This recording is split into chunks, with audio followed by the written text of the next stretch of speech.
नमस्कार साथियों, NMF news देख रहे हैं आप। आपके साथ मैं हूं अनुपम प्रसून। कर्नाटक में कांग्रेस की सरकार में सब कुछ ठीक तो है?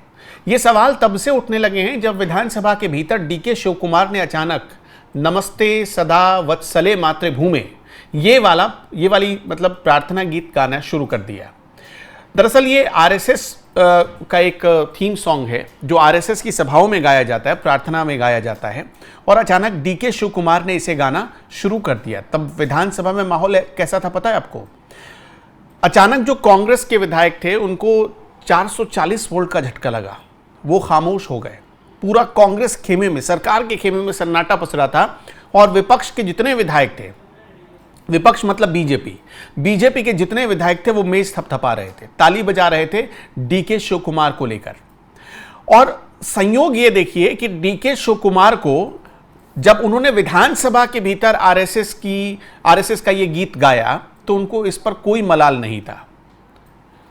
एक दौर ऐसा भी था जब डीके शिवकुमार, ये बात विधानसभा के भीतर भी आई, डीके शिवकुमार खुद भी कहा करते थे कि उन्होंने भी संघ वाली चड्डी पहनी है। और अचानक कल जब उन्होंने ये गीत गाया तो बीजेपी के एक विधायक ने उनको याद भी दिला दिया, उन्हीं का एक पुराना बयान उनको याद भी दिलवा दिया। मोटे तौर पर आपको हम यही समझाने की कोशिश करेंगे इस वीडियो में कि डीके शिवकुमार इतने बदले बदले क्यों नजर आ रहे हैं, अचानक संघ उन्हें क्यों याद आने लगा है।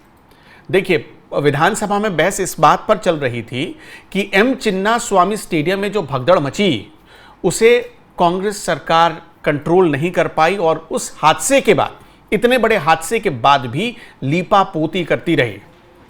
इसका जवाब देना था डीके शिवकुमार को, उन्हें अपनी सरकार का भी बचाव करना था और सरकार ने क्या किया ये भी बताना था।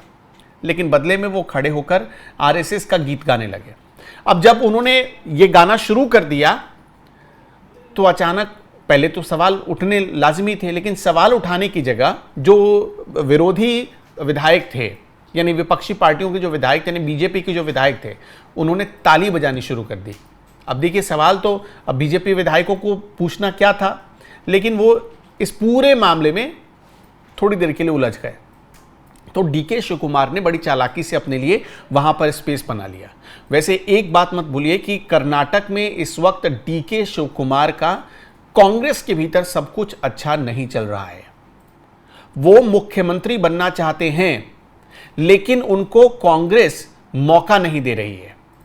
आपने देखा होगा कि कई बार वो दिल्ली परिक्रमा भी कर चुके हैं, दिल्ली आकर अपनी बात रख चुके हैं, लेकिन डीके शिवकुमार को कांग्रेस वो स्पेस ही नहीं दे रही है। ऐसा डीके शिवकुमार का भी कहना था, कुछ दिनों पहले उनके कई बयान हैं कि उनसे तो वादा था कि चुनाव अगर जीतते हैं तो आपको सीएम की कुर्सी मिलेगी। अब देखिए, मोटे तौर पर यह भी बात आपको जाननी चाहिए कि पूरा जो कर्नाटक का चुनाव लड़ा था कांग्रेस ने, वो लड़ा था डीके शिवकुमार के ही नाम पर।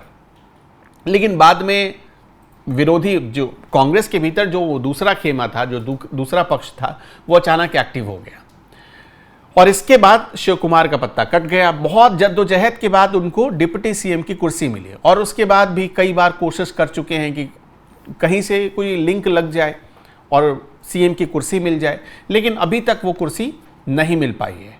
हम आपको सबसे पहले सुनाते हैं कि डीके शिवकुमार ने कल जब ये गाना शुरू किया तो अंदर क्या माहौल था और कैसे वो आरएसएस का गीत गा रहे थे, वो सुनिए पहले।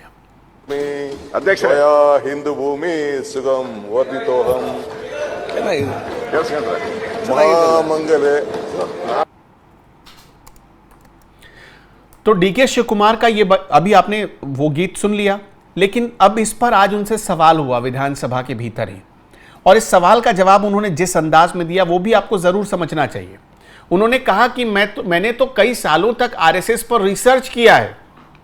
वो ये दावा कर रहे हैं कि उन्होंने आरएसएस पर रिसर्च किया, आरएसएस अच्छा काम कर रहा है, आरएसएस लोगों की मदद कर रहा है, तो उसके लिए अगर मैंने गा दिया तो इसमें गलत क्या है। आप सुनिए आज क्या कहा शिवकुमार साहब ने। Political parties, I know how RSS is building institutions in Karnataka. I, being a leader, have made research. They are acquiring every schools in every district, taluk headquarters, investing a lot of money. They are trying to preach children. So as a leader, I should know who are my opponents and who are my friends. Huh? So I just try to know about the RSS, the history of RSS. I know them. Politically, we have a lot of differences. That is a different issue. But BJP also should know that I have gone very deep to them. वैसे एक बात और आपको बता देता हूं कि DK Shiv Kumar ने अभी हाल ही में महाशिवरात्रि भी मनाई थी। जो मेरे पास जानकारी है कि उन्होंने सदगुरु के यहाँ, जग्गी वसुदेव जी के यहाँ ईशा फाउंडेशन जाकर, ईशा योग सेंटर जाकर वहाँ पर महाशिवरात्रि भी मनाई थी। और तब भी लोग बड़े हैरान थे कि कांग्रेस में ऐसे खुलकर सॉफ्ट हिंदुत्व वाली छवि नहीं दिखाई जाती है, लेकिन डीके शिव कुमार दिखा रहे हैं। वो सभी धर्मों के, हालांकि सभी धर्मों के धार्मिक कार्यक्रम में शामिल होते हैं, जाते हैं, लेकिन अब वो ये दिखाने की कोशिश कर रहे हैं कि वो आजकल ज़्यादा हिंदुत्व को अपनाने लगे हैं। एक दौर ये भी था कि जब कर्नाटक में, आपको अगर याद हो, जेडीएस और कांग्रेस की सरकार बन रही थी, 2018 की बात है, तब इनको चाणक्य का दर्जा दिया गया था। माना ये गया था कि ये कांग्रेस के चाणक्य, क्योंकि उस समय क्या था, विधायकों को तोड़ने की खबर आ रही थी कांग्रेस विधायकों को। तब कांग्रेस के सारे विधायकों को इंटैक्ट रखते हुए उन्हें किसी गुप्त ठिकाने पर लेकर चले गए थे डीके शिव कुमार, और शपथ ग्रहण से ठीक 5 मिनट पहले उन विधायकों की बहुत ही हैरान कर देने वाले तरीके से विधानसभा में इन्होंने एंट्री कराई थी। तभी बहुत चर्चा में आए थे। तब कहा गया कि इन्होंने अमित शाह की चाल को मात दे दी है।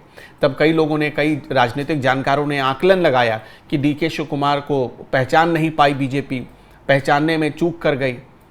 और उसके बाद देखिए, जब 2023 में चुनाव हुए तो डीके शिव कुमार के नाम पर ही हुए। डीके शिव कुमार के नाम पर जब चुनाव हुए तो कांग्रेस ने अपने दम पर वहाँ पर सरकार बनाई, लेकिन शिव कुमार को वो स्पेस नहीं मिला। सिद्धारमैया गुट हावी हो गया, और इसमें कास्ट फैक्टर भी माना जाता है। सिद्धारमैया गुट हावी हो गया। सिद्धारमैया कई बार दिल्ली आकर डीके शिव कुमार की शिकायत कर चुके हैं कांग्रेस आलाकमान से, और डीके शिव कुमार कई बार सिद्धारमैया की शिकायत कर चुके हैं। अब जब उनसे सवाल पूछा गया तो उन्होंने क्या कहा? उन्होंने यही कहा कि मैं जन्मजात कांग्रेसी हूँ। ये सही बात है कि वो जन्मजात कांग्रेसी हैं, लेकिन वो अपने बयान में ही कह चुके हैं, जैसे कि बीजेपी के विधायक ने कहा था विधानसभा के भीतर जब वो गाना गा रहे थे, उन्होंने खुद ही कहा था, बीजेपी के विधायक ने कहा कि डीके शिव कुमार ने खुद ही कहा था कि वो आरएसएस की चड्डी पहन चुके हैं। इस तरह की बात विधानसभा के भीतर हुई। तो कुल मिलाकर ये कहा जा सकता है कि डीके शिव कुमार का बॉडी लैंग्वेज कांग्रेस के लिए एक झटका है, एक इशारा है कि कर्नाटक की सरकार के भीतर सब कुछ ठीक नहीं चल रहा है। और ये भी एक तरीके से डीके शिव कुमार बताना चाह रहे हूँ शायद कि अगर मुझे मौका नहीं मिला सिद्धारमैया की कुर्सी पर बैठने का, तो कांग्रेस की सरकार भी वो नहीं चलने देगी। मत भूलिए कि कांग्रेस के ज़्यादा विधायक डीके शिव कुमार के साथ है, सिद्धारमैया के साथ नहीं है। तो ऐसे में कांग्रेस जाहिर तौर पर कमज़ोर पड़ सकती है, और जब कांग्रेस कमज़ोर पड़ेगी तो वहाँ बीजेपी को एक मौका मिलेगा। बीजेपी को मौका मिलेगा ऐसा कांग्रेस चाहती नहीं है, क्योंकि 2018 में भी कांग्रेस एक झटका झेल चुकी है। सरकार में आई और कुछ महीनों के बाद सरकार बदल गई, सिर्फ इसी वजह से कि उसने डीके शिव कुमार की बात नहीं सुनी या विधायकों की बात नहीं सुनी गई। जेडीएस से संबंध टूटे। मुख्यमंत्री बनने की जब बारी आई कांग्रेस की, तो जेडीएस ने साथ नहीं दिया। ये तमाम ऐसे पहलू थे जिसकी वजह से पिछली बार भी 2018 के चुनाव के बाद भी कांग्रेस की सरकार गिरी थी, और अब भी यही डर डीके शिव कुमार के इस बयान के बाद दिखने लगा है। अचानक शिवरात्रि मनाना, अचानक जन्माष्टमी मनाना, अचानक विधानसभा में खड़े होकर आरएसएस का गीत गाना। वैसे आपको क्या लगता है, ये जो अचानक बॉडी लैंग्वेज में बदलाव आया है, ऐसा क्यों आया है? क्या वो उस मुद्दे पर, उस सवाल पर जवाब नहीं देना चाहते थे? क्योंकि बहुत बड़ा मुद्दा था, कई लोग मारे गए थे। चिन्नास्वामी स्टेडियम में जो भगदड़ हुई थी, उनको जवाब देना था उस टॉपिक पर, लेकिन उन्होंने बड़ी चालाकी से उस मुद्दे को उलझा दिया और दूसरे ट्रैक पर लेकर चले गए। क्या वजह हो सकती है, हमें कमेंट सेक्शन में आप भी ज़रूर बताइएगा। नमस्कार।